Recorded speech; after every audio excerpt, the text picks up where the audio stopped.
فقال تبارك وتعالى لتجدن أشد الناس عداوة للذين آمنوا اليهود والذين أشركوا۔ ابھی ایک دو دن پہلے جو مسئلہ پیش آیا وہ ہم سب نے سنا ہوگا، وہ پوری دنیا کی خبر بنی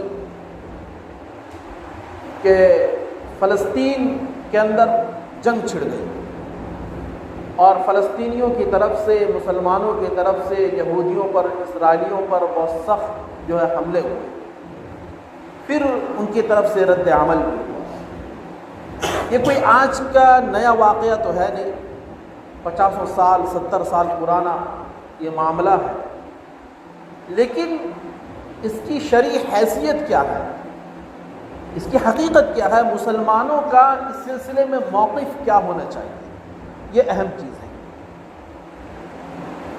بسا اوقات آپ دیکھیں گے بازار میں چلتے ہوئے لوگوں کو کہتے ہوئے سنیں گے کہ یہ تو بہت بڑا ظلم ہوا،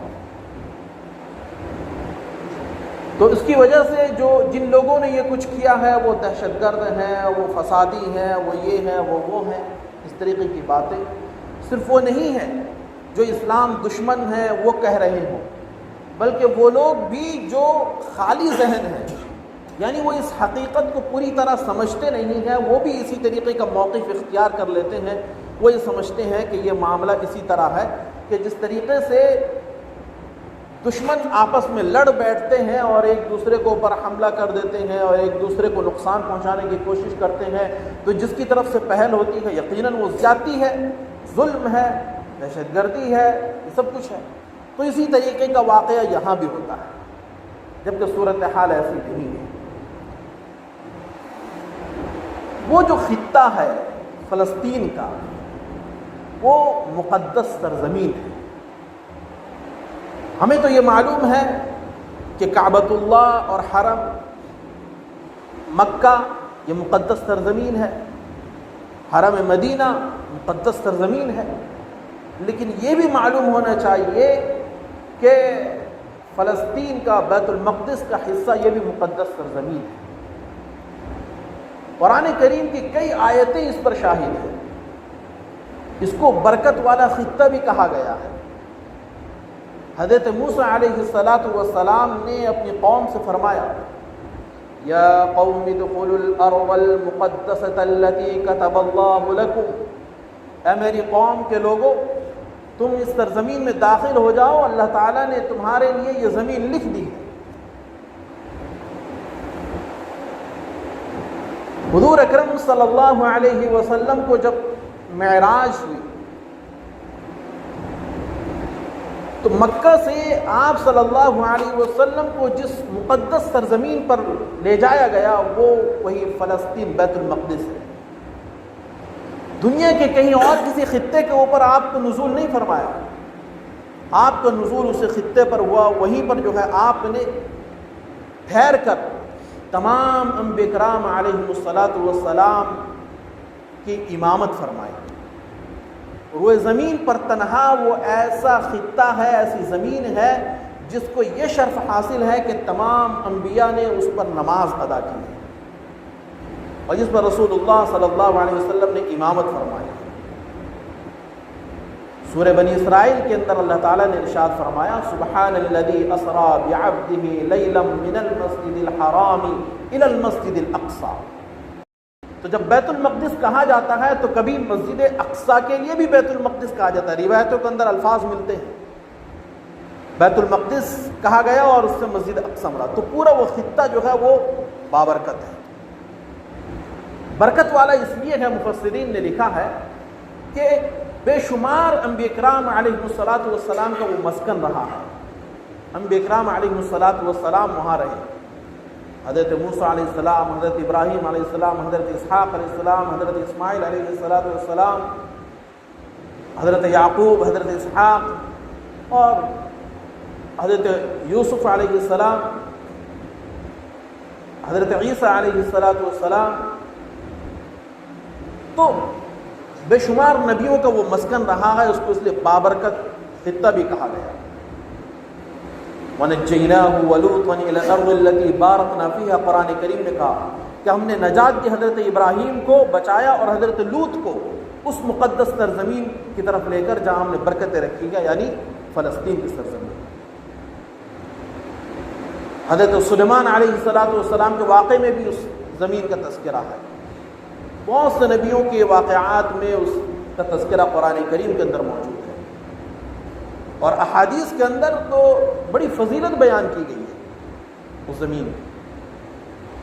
حضور اکرم صلی اللہ علیہ وسلم کی ایک حدیث ہے، آپ صلی اللہ علیہ وسلم نے ارشاد فرمایا کہ روئے زمین پر اگر مسجد میں عبادت کے لیے یا زیارت کے لیے اگر سفر کرنے کی اجازت ہے تو صرف 3 مساجد ہیں، 3 مساجد روئے زمین کے اوپر، ایک بیت اللہ ہے، دوسرا مسجد نبوی ہے، تیسرا بیت المقدس ہے۔ اور دوسری حدیث شریف کے اندر ثواب کا تذکرہ ملتا ہے۔ ایک حدیث کے اندر یہ ہے کہ جو کوئی بیت المقدس کے اندر ایک نماز ادا کرتا ہے تو اس کو اللہ تعالیٰ 500 نمازوں کا ثواب عطا فرماتے ہیں۔ اس کی روایت تھوڑی سی ضعیف ہے، لیکن ایک دوسری صحیح روایت کے اندر یہ ہے کہ اس کو 250 نمازوں کا ثواب ملتا ہے۔ وہ ایسی مقدس سرزمین ہے۔ اور یہی نہیں، حضور اکرم صلی اللہ علیہ وسلم نے اس کی اہمیت کو اجاگر کرنے کے لیے یہاں تک ارشاد فرمایا کہ ایک زمانہ ایسا آئے گا کہ اگر کسی شخص کے پاس گھوڑے کے رسی کے برابر اگر کوئی زمین کا ٹکڑا ہو جہاں کھڑا ہو کر وہ بیت المقدس پر ایک نظر ڈال سکے تو وہ حصہ اس کے لیے دنیا و ما فیہا سے بہتر ہے۔ صحیح حدیث کے اندر ارشاد فرمایا، یعنی یہ ہے کہ ایک نظر اگر پڑ جائے تو اس نظر کی قیمت جو ہے دنیا نہیں لگا سکتی۔ پوری یورپ کی سلطنت، پوری ایشیا کی سلطنت اس پر قربان ہو جائے گی ایک نظر پر۔ حدیث کے اندر اس کی فضیلت بیان فرمائی۔ اور ایک حدیث کے اندر آپ صلی اللہ علیہ وسلم نے ارشاد فرمایا کہ قرب قیامت میں جو فتنوں کا زمانہ ہوگا، فتنوں سے بچنے کے لیے اگر جا سکو تو ملک شام فلسطین کے علاقے میں چلے جاؤ۔ ابو داؤد شریف کی روایت ہے، آپ صلی اللہ علیہ وسلم نے ارشاد فرمایا کہ فرشتے اس خطے کو اپنے پروں سے ڈھانپ لیتے ہیں، حفاظت کرتے ہیں۔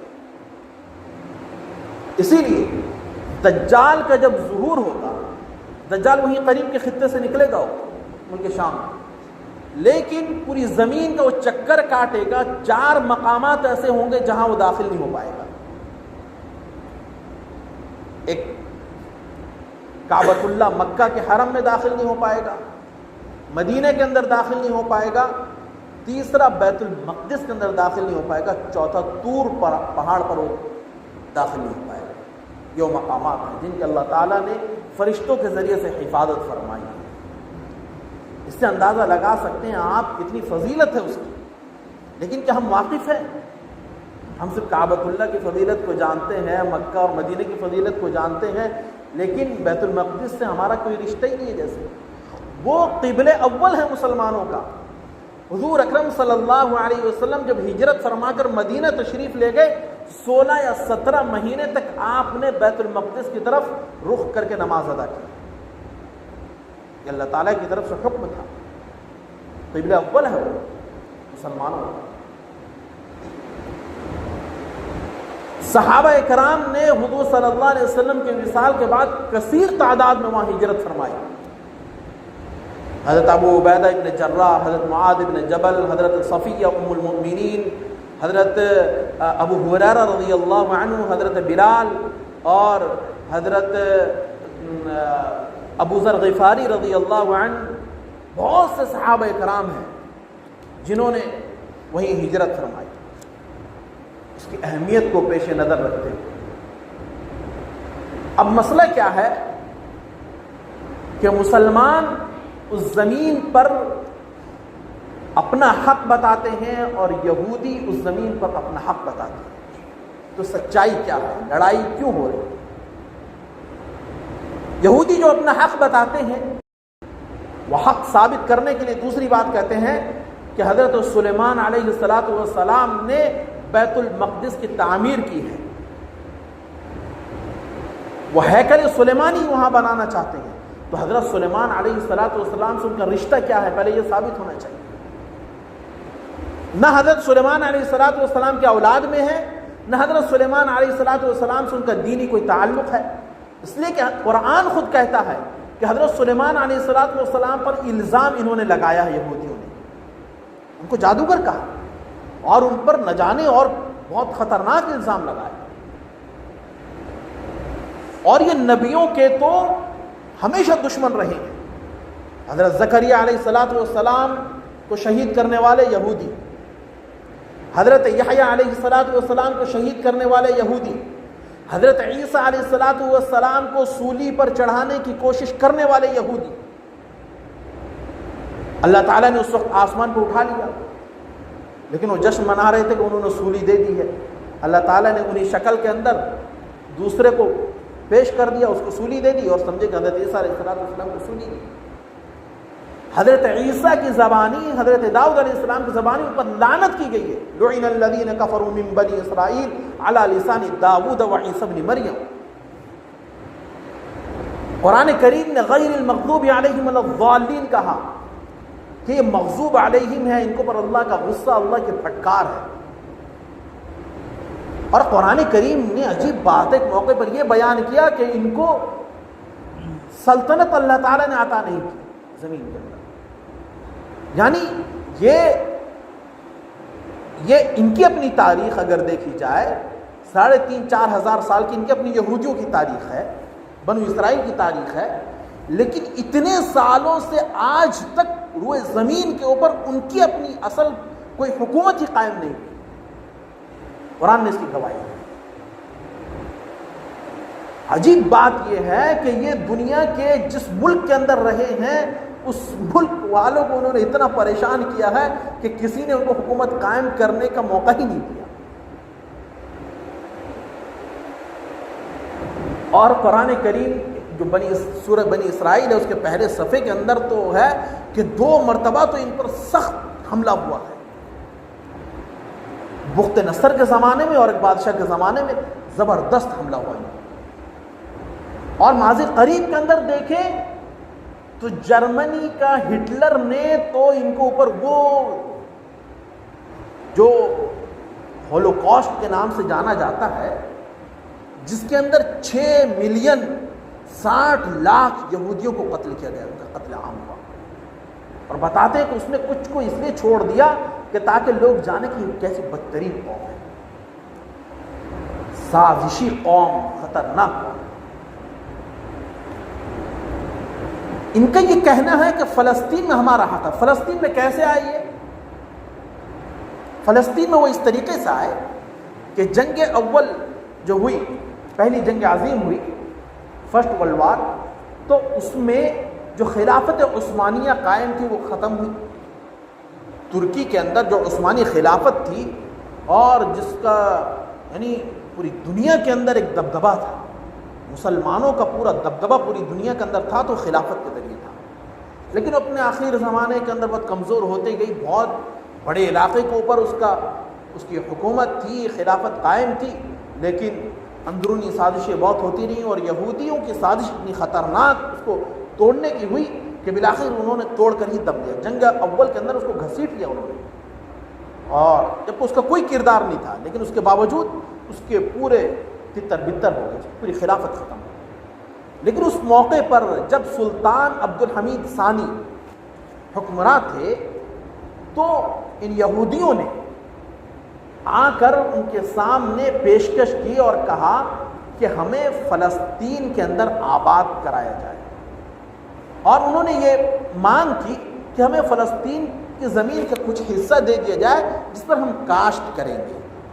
اور انہوں نے اپنا نظریہ یہ بیان کیا، یہودیوں کی کامیابی اس وقت تک نہیں ہوگی ممکن جب تک وہ زمین پر کاشت کر کے پیداوار نہ حاصل کریں. بس اتنا ہی منصوبہ پیش کرتے تھے. اور اس کے لیے انہوں نے پیشکش کیا رکھی کہ 2 کروڑ لیرہ جو ترکی کی کرنسی تھی پیش کرنے کے لیے تیار ہوئے. لیکن سلطان عبد الحمید نے صاف کہا کہ فلسطین کے علاوہ اگر کوئی اور زمین تم مانگو گے تو ہم دینے کے لیے تیار ہیں، تم لیکن فلسطین کی ایک بالش زمین بھی نہیں دے سکتے۔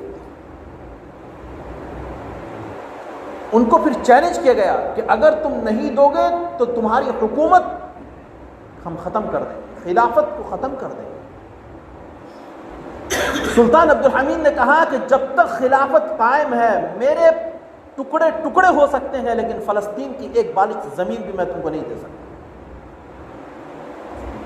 حضرت عمر رضی اللہ عنہ کے زمانے میں جب فلسطین فتح ہوا، اس وقت وہ عیسائیوں کے قبضے میں تھا، تو اس وقت لڑنے کے ذریعے سے فتح نہیں ہوا۔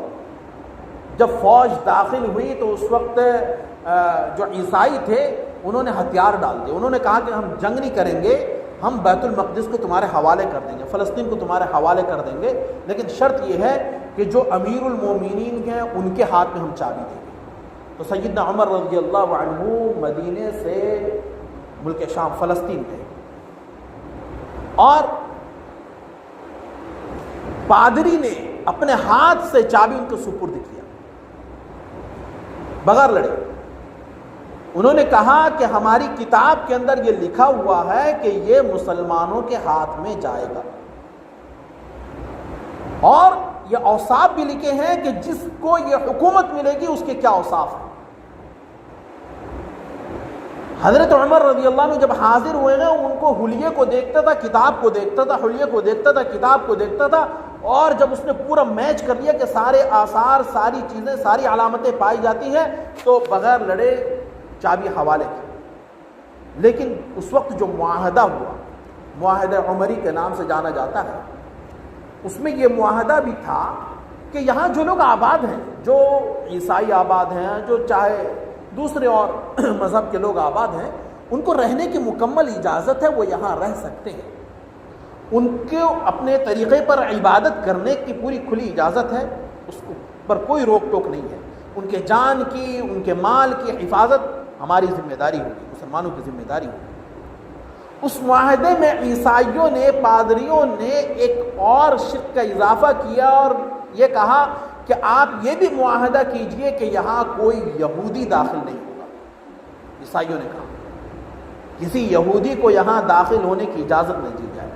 حضرت عمر رضی اللہ عنہ نے کہا کہ نہیں، یہ ایسا تو نہیں ہوگا، یہودیوں کو بھی آنے کی اجازت ہے، اگر وہ یہ کہتے ہیں کہ ان کا بھی روحانی تعلق ہے اس سرزمین سے، مذہبی تعلق ہے اس سرزمین سے، وہ آئیں، زیارت کریں، جائیں، لیکن یہاں ٹھیک ہے ہم ان کو آباد ہونے کی اجازت نہیں دیں گے، یہاں ان کو رہنے کی، رہائش کی اجازت نہیں دیں گے، آئیں، زیارت کریں اور گھوم پھر کر جائیں، کوئی روک ٹوک نہیں۔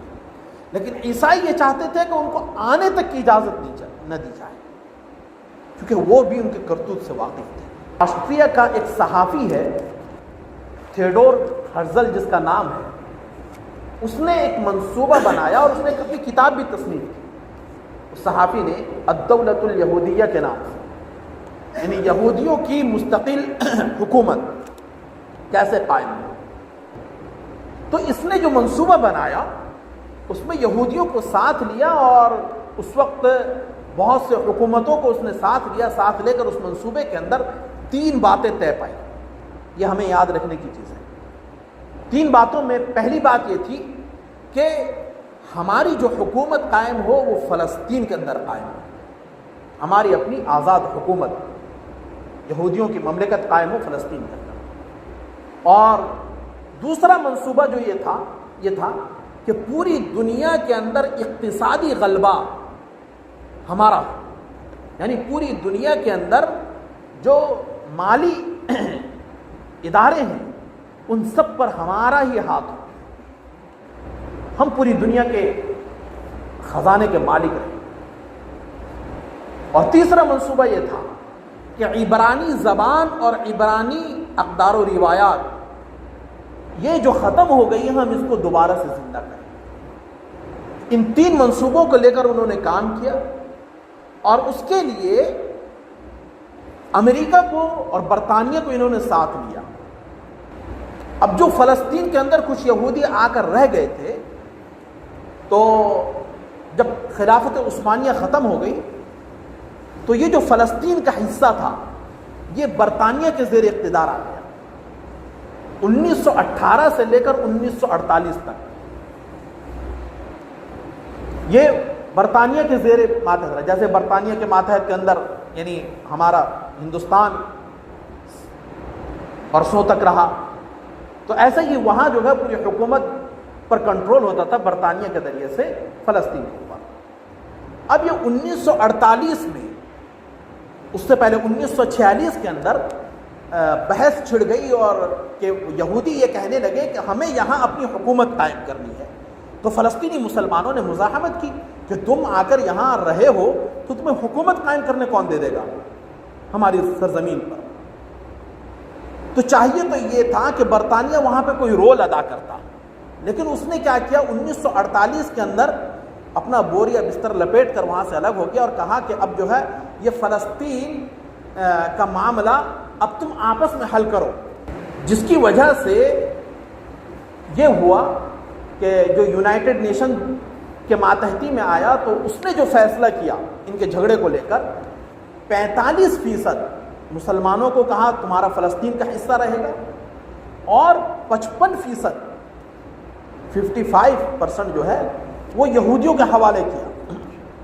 ایک سال نہیں گزرا, یہ 1948 کے بعد 1949 کے اندر 1948 کے اندر اسرائیل نے اپنی حکومت قائم کی, اس کا اعلان کیا کہ ہماری حکومت کا نام اسرائیل ہوگا, اور اس کے ایک سال کے بعد جنگ ہوئی, اس نے آدھے فلسطین کے اوپر اور قبضہ کیا. پھر اس کے بعد قبضہ ہوتا رہا یہاں تک کہ ابھی آج کے دور میں اگر آپ نقشے کے اندر دیکھیں گے تو اتنی چھوٹی چھوٹی ٹکڑیاں جو ہے بس فلسطین کے اندر غزہ پٹی کی کچھ رہ گئی ہیں, کچھ ادھر کی کچھ ادھر کی, اس طریقے سے رہ گئی ہے بس فلسطینیوں کے پاس. 86% حصہ جو ہے آپ سمجھ لیجئے ابھی یہودیوں کے قبضے میں ہے. اب یہ روزانہ یہ ہوتا ہے کہ وہ اسرائیلی یہودی ان پر حملہ کرتے ہیں, کبھی ان کی عورتوں کے ساتھ چھیڑخانی کرتے ہیں, ان کے عزت و ناموس کو تار کرتے ہیں, کبھی ان کے نوجوانوں کو 12-13 سال کے بچوں کو جیلوں کے اندر ڈال دیا جاتا ہے اٹھا کر, نوجوانوں کو گولیاں ماری جاتی ہیں, اور خود مسجد کے اندر نماز کے دوران جو ہے وہ فائرنگ کرتے ہیں, اور روزانہ کے معمول ہے. لیکن کبھی میڈیا کے اندر یہ باتیں نہیں آتی, میڈیا کے اندر یہ باتیں نہیں آتی. ہزاروں ہزار شہید ہو گئے فلسطینی, لیکن دنیا خاموش ہے. یونائٹڈ نیشنز سے بات اٹھائی جاتی ہے, بس تھوڑی سی مذمت کر دی جاتی ہے, لیکن اور کچھ نہیں ہوتا, کچھ نہیں ہوتا. کوئی حق دلانے کو فلسطینیوں کا تیار نہیں ہے. فلسطینی اپنے حق کے لیے خود لڑ رہے ہیں. اب اس کا نام دیا جا رہا ہے دہشت گردی. اب جب حماس والے فلسطینی اپنے حق کے لیے لڑ رہے ہیں اور اپنی زمین کو اپنے قبضے میں کرنا چاہتے ہیں, یہ حملہ جو انہوں نے کیا یہ اسی لیے کیا کہ جو ہماری زمین کو پورے طور پر ہڑپتے جا رہے ہیں اور کالونی قائم کرتے جا رہے ہیں. اور تو یہودیوں کے اندر دو طبقہ ہے, خود اسرائیل کے اندر آباد ہیں. ان میں سے ایک طبقہ بہت کٹر پسند یہ ہے, اس کا یہ کہنا ہے کہ فلسطین کی ایک بالش زمین بھی مسلمانوں کو نہیں ملے گی, سارے پر ہمارا قبضہ ہوگا. گریٹر اسرائیل کا جو خواب ہے اس کو پورا کرنا چاہتے ہیں. جو میں نے ابھی بتایا, اس نے جو کتاب لکھی ہے الدولۃ الیہودیہ, اس میں انہوں نے نقشہ بیان کیا ہے کہ دریائے نیل سے لے کے دریائے فرات تک, تو یہ گریٹر اسرائیل ہے. ان کا خواب ہے کہ جب یہ مکمل ہوگا تو تب ہمارا مسیح موعود آئے گا. مسیح موعود کون ہے؟ دجال. دجال کا ظہور ہوگا.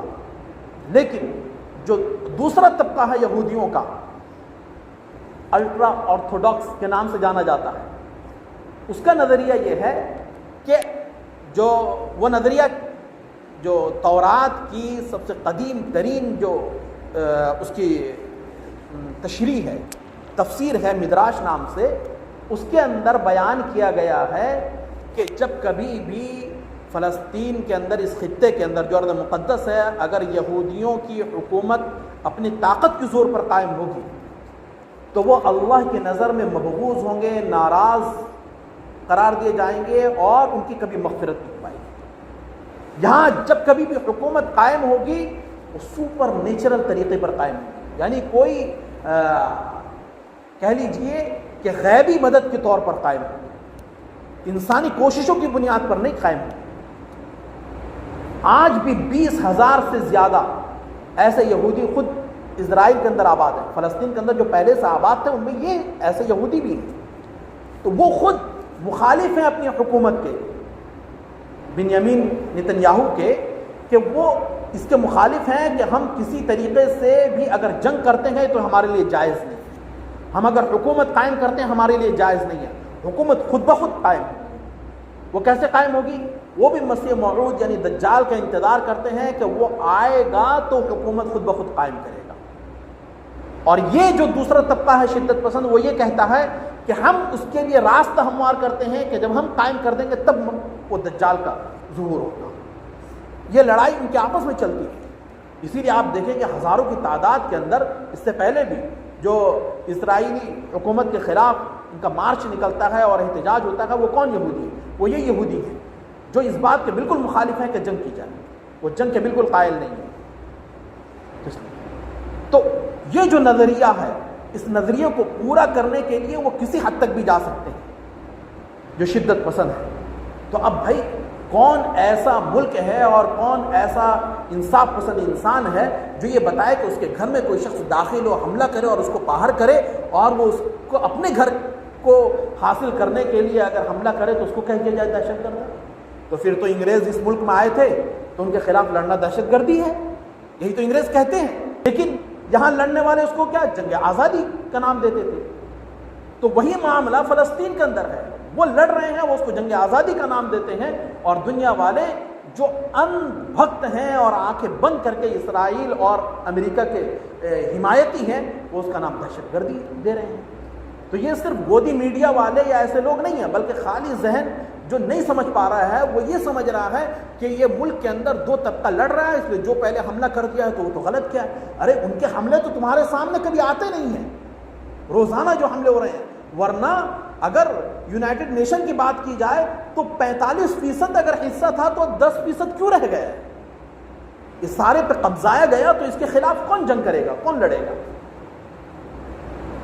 تو مسلمانوں کا تو صاف اس سلسلے میں نقطہ نظر یہ ہونا چاہیے، ایک تو کہ بالکل جو اسرائیلی دہشت گردی ہے اس کے خلاف یہ لڑ رہے ہیں، اور یہ اللہ تعالیٰ کی طرف سے ان کی مدد ہو رہی ہے، ورنہ آج دیکھیں ان کے پاس کچھ بھی نہیں ہے، یہ نہتے ہیں، ان کے اپنا کوئی ہیلی کاپٹر ہے، نہ ان کے اپنے جہاز ہے، نہ ان کا اپنا کوئی ایئرپورٹ ہے، نہ ان کا کچھ ہے، لیکن آج جو انہوں نے نچایا ہے اور دنیا کو سبق سکھایا ہے کہ جب کبھی ایمانی قوت ہوتی ہے تو مادہ پرست، باطل پرست کتنے ہی اسلحہ سے مضبوط کیوں نہ ہو۔ آپ جانتے ہیں پوری دنیا کے اندر سب سے زیادہ مضبوط اگر ڈیفنس سسٹم ہے، آئرن ڈوم جس کا ڈیفنس سسٹم سب سے زیادہ مضبوط ہے پوری دنیا کے اندر، وہ اسرائیل کا ہے، اور سب سے زیادہ خفیہ ایجنسی جس کی سب سے زیادہ مضبوط ہے موساد، وہ اسرائیل کے اندر ہے۔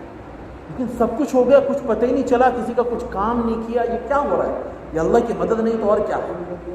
یہ اللہ کی مدد ہے جو اللہ تعالیٰ کر کے دکھاتے ہیں، چاہے افغانستان کے اندر ہو، چاہے وہ فلسطین کے اندر ہو، یہ ایسے اللہ تعالیٰ نظارہ دکھاتے ہیں ایمان والوں کو تقویت دینے کے لیے کہ یاد رکھو۔ اسی لیے آپ دیکھیں اس سرزمین کے اندر جب آخری معرکہ ہوگا حق اور باطل کا، حضور علیہ السلام نے ارشاد فرمایا ہے وہ دجال کا اور حضرت عیسیٰ علیہ السلام کا ہوگا۔ ایک طرف حضرت عیسیٰ علیہ السلام جن کے پاس کچھ بھی نہیں اسباب، صرف روحانی شخصیت، حضرت عیسیٰ علیہ السلام وہ پیغمبر ہیں جن کو نہ حکومت ملی، جن کے پاس نہ کچھ تھا، کچھ بھی نہیں، یہاں تک کہ انہوں نے نکاح بھی نہیں کیا اور کم عمری کے اندر آسمان پر اٹھا لیے گئے۔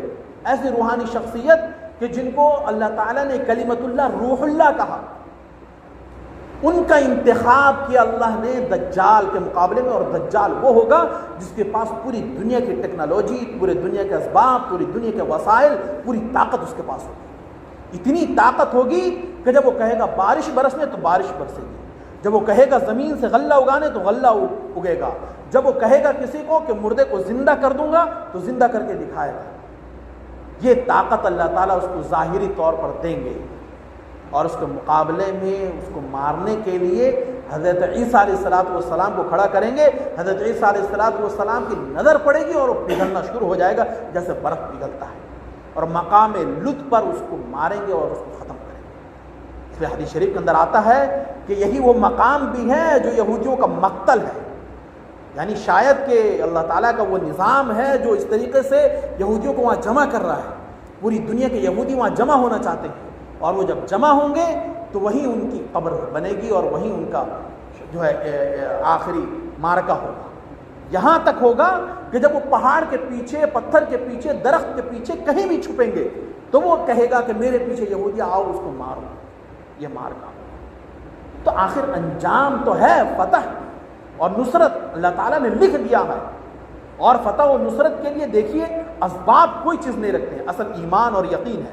ورنہ وہ لوگ، یہ فلسطینی مائیں جو اپنی جوان بچوں کو پالتی ہیں اور ان کے اندر یہ حوصلہ پیدا کرتی ہیں کہ بیت المقدس کی بازیابی اور اس کی فتح کے لیے اگر تمہاری جان کا نذرانہ پیش ہو گیا تو یہ ہمارے لیے سعادت کی بات ہوگی۔ وہ ماتم نہیں مناتی ہیں، وہ خوشیاں مناتی ہیں، خوشیاں مناتی ہیں، اور ادھر اگر ایک بھی اگر مر جائے تو ماتم منایا جاتا ہے۔ تو یہ ایمانی قوت کی بات ہوتی ہے۔ اس لیے ہمارا کام کیا ہے؟ ہم دعا کے ذریعے سے، صدقے کے ذریعے سے، روزے کے ذریعے سے ان مظلوم مسلمانوں کے حق میں دعا کے ذریعے سے ان کی مدد کریں، یہ ہمارا فرض ہے۔ دوسری بات یہ ہے کہ جو غیر مسلم ہوں یا چاہے مسلمان ہوں، جن کے ذہن میں باتیں الگ طریقے سے ہیں، ان کو آپ سمجھائیں، حقیقت بتائیں کہ حقیقت کیا ہے، کون ظالم ہے۔ ظالم کے ساتھ اٹل بہاری واجپئی کی حکومت میں اٹل بہاری واجپئی نے خود بیان دیا، وہ بھی سوشل میڈیا کے اوپر وائرل ہے۔ اس نے کہا تھا جب فلسطین اور اسرائیل کا معاملہ ہوا تو انہوں نے صاف کہا کہ ہم فلسطینی عرب کے حق میں ہیں، اس لیے کہ یہ ان کی سرزمین ہے۔ لیکن آج انہی کے ماننے والے کہہ رہے ہیں کہ ہم اسرائیل کے حق میں ہیں۔ ظلم کا ساتھ دینے والے یہ وہ لوگ ہیں، جب ہٹلر نے ان یہودیوں کے خلاف ظلم کیا تھا، ظلم ہوتا ہے کوئی بھی کرے، جب یہودیوں کے خلاف انہوں نے ظلم کیا تھا وہ اس وقت ہٹلر کے ساتھ تھے، اور آج انہی یعنی ہٹلر کے ساتھ ہو کر یہودیوں کے مخالف تھے، اور آج انہی یہودیوں کے ساتھ ہو کر مسلمانوں کے مخالف بن رہے ہیں۔ یعنی ظالم کا ساتھ دینا انہوں نے سیکھ لیا ہے۔ سیکھنا چاہیے مظلوم کا ساتھ دینا، چاہے وہ کوئی بھی ہو۔ اس لیے یہ وہ باتیں تھیں جو کہنا میں نے ضروری سمجھا تاکہ ہمارا ذہن بھی صاف ہو، ہم اس مسئلے میں بہت صاف موقف رکھیں۔ اللہ کا شکر ہے بعض علماء نے کھل کر موقف کا اپنے اظہار کیا ہے صاف طور پر، ہمیں کسی چیز کا ڈر نہیں ہے، ہم اسلام جو سکھاتا ہے اس کا اعلان کریں گے، یہ حق ہے، آپ اگر ظلم کا ساتھ دے سکتے ہیں ہم حق کا ساتھ دینے کے لیے تیار ہیں، تو یہ ہمارا موقف ہے۔ اب ہم اس کے لیے جو کر سکتے ہیں وہ دعاؤں کے ذریعے سے مدد کر سکتے ہیں۔ اللہ تعالی ہمیں عمل کی توفیق عطا فرمائے، آمین۔ وآخر دعوانا الحمد للہ رب العالمین۔